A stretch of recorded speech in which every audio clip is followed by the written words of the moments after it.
Hi guys, before I proceed, please like this video, turn on your notifications to receive updates whenever we make a post. Thank you.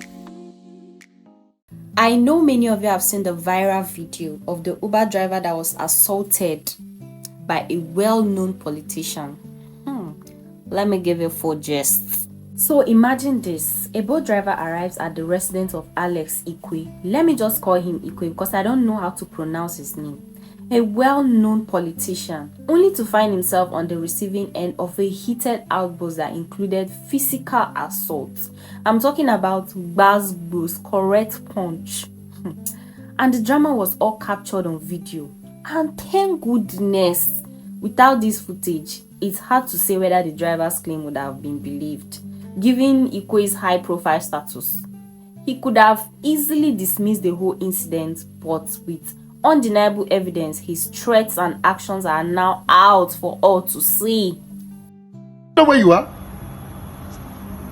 Do you know who I am? I don't want to know, sir. Just pay me, let me go. So you think I will give you my money with the way you have spoken to me?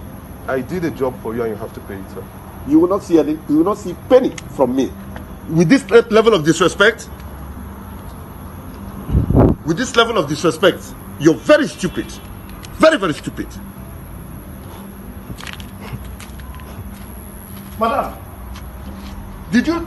who is this stupid boy that you sent to my house? Who is this foolish boy that you sent to my house? How can this stupid idiot come to my house and tell me that I'm supposed to come and meet him in his car and pick up snail that I'm buying from you?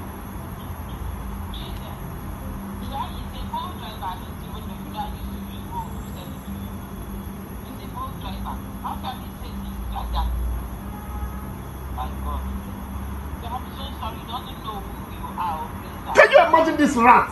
I can make this man to disappear in the whole Nigeria and nothing will happen. Can you imagine this rat? I'm not going to give this boy 1 naira of my money. No. I'm not going to give this silly boy 1 naira of my money. You've been insulting me, sir, and I'm being quiet. I pray that you do. I pray that you insult me. Can you please insult me? I'm not going to call my policemen to beat you up. I will beat you up. I will show you that I'm a big brother to you. I will slap the hell out of you and I will lie you down, lock you in my generator house. How dare you? Why should you do that? Who the hell do you know who you're talking to? Do you know where you are? Because you saw me sitting outside here? It doesn't matter, sir. Pay me, let me go. Look at this monkey. I don't care what I am. Are you even looking at me that you can beat me? Or are you looking at me? What? Who the hell do you think you're talking to? Do you know who I am? I'm a senator of this republic. Do you know who the fuck I am? How dare you? Are you slapping me, sir? You see this place? You suffer. I'll deal with you. Are you slapping me, sir? I just did. Slap me back. Okay. How dare you? How dare you? How dare you? That's fine. Do you know who I am? That's fine. How dare you? Did you just slap me 3 times, sir? Twice. The third one, you soon receive it. How dare you? Come and get out of this place. I need my payment, sir. Come and collect it. Alright, so this is where I am. I just got 3 slaps from this man. Here. Just because I told him to come and get his stuff and pay me my money. So he's claiming that Tell them, my name is Honorable Alex Ikwechegh. I'm a member of the House of Reps. Tell them I slapped you. Okay. Call the Inspector General of Police. Call him, let him come. Okay. Okay, sir. Record me very well. Alright. That's nice. You came to my house to disrespect me? I didn't disrespect you. I said pay me my money and let me leave. Come on, give me that phone. As you can see in the clip, Ikwechegh is seen not only slapping the driver, but also making a spine-chilling declaration that he will make the driver disappear and nothing will happen. And he also said he's going to lock him up in a generator house. Now my question is, how many people has he made disappear before?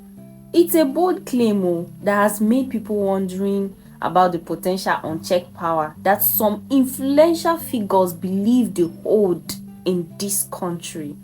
It seems like after the whole incident, the driver was also arrested again. Just listen to what the driver is saying. So, this is the boat driver that was assaulted by that honorable member that claimed that he's a senator. The reason why I say that claimed that he's a senator, because I discovered this morning that that man is not a senator. So, this is the guy that I assaulted. Now, we have seen the video, we saw all what transpired, we saw the horrible things he said to you, we heard him call you monkey, rats, all the derogatory things he said to you. Now, the question is, what happened after that video? Please. Okay, so after the video, he called some police officers. I don't know the division they were assigned to. Okay. And then they bundled me to the station. I wanted to drive the car. They said, no, I should not drive. So two sat beside me and I was in their middle. And then they drove me down to the station. Okay. When they drove me down to the station, they said I should go inside. As I had calls, they didn't allow me to take my calls. Okay. So they were not asking what happened. They didn't ask me. They were asking people that were not there, the police officers. And then the police officer quickly said, I went to Honorable's house and I was fighting the Honorable. I kept mute. Did you show them the video? I have not shown anybody the video as at that time. Okay. They've not even the security person that came to bear witness as at that time have not seen the video. Okay. As at that time. Okay. So they now referred us to crime, that we should go to crime. So we went to crime. The man was not asking what happened. As I was explaining, initially I didn't explain. The man now said he cannot actually hear from one side. The other person has to come to actually give his own side of the story. And then the police officer said, when they said I fought him, then I said no, they should go and bring the man. Immediately his security man now called him, and they passed the phone to the IPO that was in charge of the case. And then the IPO was now talking to him on the phone and stepped out of the office where we were. And after some time he came back and said he wants to go and do investigation at the Honorable's house. Okay, the IPO left you at the station at the station. He wants to go. Which station was this? Metama police station. So it happened within Metama. It happened within Metama. Okay, so the IPO left you at the station and went to the Honorable's house. Okay. And then after they kept me there for over 2 hours. I was behind. I was at the counter. I was not detained though. They kept you behind the counter. They kept me behind the counter. And then after 2 hours plus, he came back. And then he was now like, why did I record the video? Why did IPO now change He that was for not you? trying to change the narrative. And I asked him, is there a part of the law that says I cannot record what somebody is doing to me? He was becoming a threat to me. And I had to take evidence so that people will know where I am. By this time, was the honorable member there? He wasn't there. He was at home. He was at home. So then I gave me a form to fill, to write my own statement as to what happened. As I was writing, the honorable now came. And then when he came, he started talking and he was shouting. Even at the station? Even at the station. He was calling you talking, names? Calling me names. Like, I still kept mute and I was looking at him. So my colleagues were talking to him. Me, I've already had my own fair share of trauma from him. I don't want to actually have any engagement or any encounter with him. I just went to one corner and I sat down. And I was listening to everything he was saying.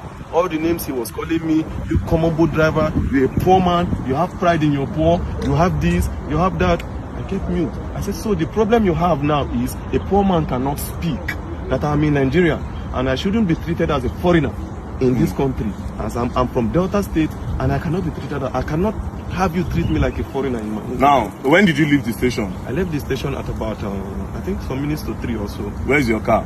My car is still at the station. So the police collected your car? They collected my car. And you left the station this morning? Yeah, I left the station. Was the honorable member detained? He wasn't detained. They let him go? They let him go. That's really, really sad. Now, I want to ask you a question. The woman that sent you that message, do you know her name? I didn't know her name per se. Do you know her business name? I don't know her business name. It was a request. But I think I checked from my boat app. I think the last request that came in when I tried calling from the app, it was, I think, Gloria. Gloria? Yeah. Because she said something in that video. She said something like, and do you know who he is? She was also supporting him. That's why I'm asking you that if you know who she is. Now, what did you go and deliver to him? What even really happened? Just give me a brief summary of what happened before that video. Okay, before the video, I actually got a request on boat. Okay. Right? I was closing already because I needed to resume work this morning at 8:30. Okay. So I was closing at 9:10. I said, let me just quickly go home so that I can have enough rest. So I got this request to Metama. I felt it was a normal request. And then she told me, no, that it's not a request, that I'm picking something up from a Yes. garden. Okay. Right? From a garden. Which around- garden? I don't know the name of the garden. She just described the garden that after Kado roundabout, Okay. you will see one orange color container, and then there's a garden beside it. Okay. So I just quickly went there, parked. The girl just came without wasting time, brought the package, that it's a snail. I said, Snail? okay, snail, yeah. So she dropped it. It was the girl that brought it and dropped it on the seat. She understood that part. Okay. I was like, okay, there's no problem. I'm going. So on getting to the man's house, I called him. Okay, I'm at your gate. He now said, okay, I should give it to the security man. They gave it to the security man. The security man explained where the house address is. So I drove down to the house. On approaching, I called the man again. I said, Oga, I'm here. He now said, I'm not here. That if you're here, I will see you. So I drove. He now said I should park beside one camera. When I parked beside the camera, I saw him, but I didn't know he was the one. So I saw him seated few meters away from my car. So I greeted, good evening, sir. He didn't respond. Good evening, sir. He didn't respond. So I presume he is not the one that I'm supposed to deliver this thing to. Okay. And since he didn't answer, the next thing is for me to call the person that has this package. The next thing I dialed the person's number, and his phone rang. And then the next thing he was like, are you stupid? Are you mad? Are you a fool? Bring my stuff for me. So I was not happy at the way he talked to me, because I was doing my professional job, right? I was not happy. So I was like, okay, this thing you're saying to me, it has not gotten to it. Normally, I'm not even supposed to bring this thing to you. You are supposed to come and pick it yourself. Yeah. That was the only thing that got him angry. You're asking me to come to your car to pick my stuff? Are you okay? Do you know who you're talking to? It's okay. I can see the anger on your face. Don't worry.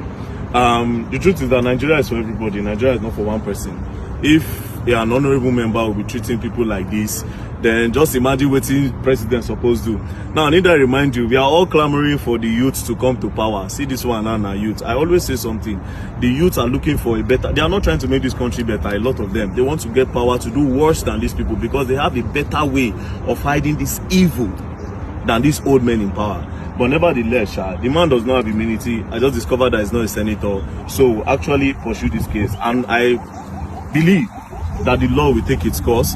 We'll go to, I've heard a lot of things about Maitama police station, which I'm not going to say, but I believe in the new commissioner of police that have been moved here, Commissioner of Police Disu. So this case will be reported to him directly, and I believe that the law will take its course. So don't worry. You said you are not feeling well. I'm not feeling well. He hit me on my chest severally. He was just hitting me. Following this backlash, Ikwechegh issued a public apology acknowledging that his behavior was far from what's expected of a public official. To save his face, he promised to seek counseling, do community service, and work with the police during their investigation.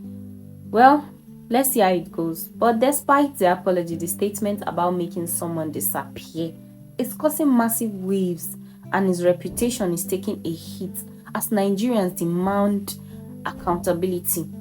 So there you have it, a drama-filled encounter that is keeping everyone talking and questioning the boundaries of powers and privilege in Nigeria.